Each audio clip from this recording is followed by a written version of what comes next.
ఏ పదవికి ఎంత డిపాజిట్ చేయాలి?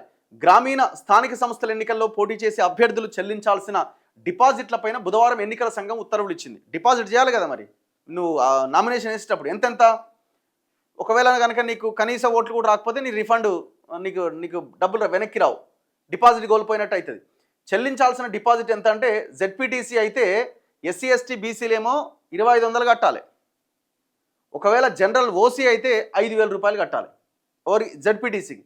ఎంపీటీసీకి ఎస్సీ ఎస్టీ బీసీలు 1250 రూపాయలు, జనరల్ ఓసీలు 2500 రూపాయలు. సర్పంచ్ అయితే ఎస్సీ ఎస్టీ బీసీలు 1000 రూపాయలు, జనరల్ అయితే 2000 రూపాయలు.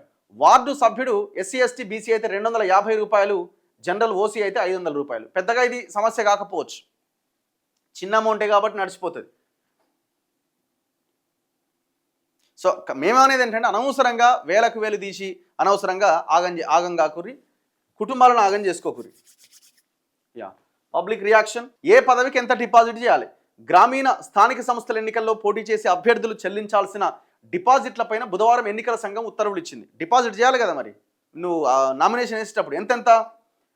ఒకవేళ కనుక నీకు కనీస ఓట్లు కూడా రాకపోతే నీ రిఫండ్ నీకు డబ్బులు వెనక్కి రావు, డిపాజిట్ కోల్పోయినట్టు అవుతుంది. చెల్లించాల్సిన డిపాజిట్ ఎంత అంటే జెడ్పీటీసీ అయితే ఎస్సీ ఎస్టీ బీసీలేమో 2500 కట్టాలి.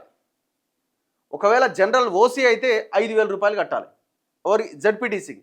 ఎంపీటీసీకి ఎస్సీ ఎస్టీ బీసీలు 1250 రూపాయలు, జనరల్ ఓసీలు 2500 రూపాయలు. సర్పంచ్ అయితే ఎస్సీ ఎస్టీ బీసీలు 1000 రూపాయలు, జనరల్ అయితే 2000 రూపాయలు.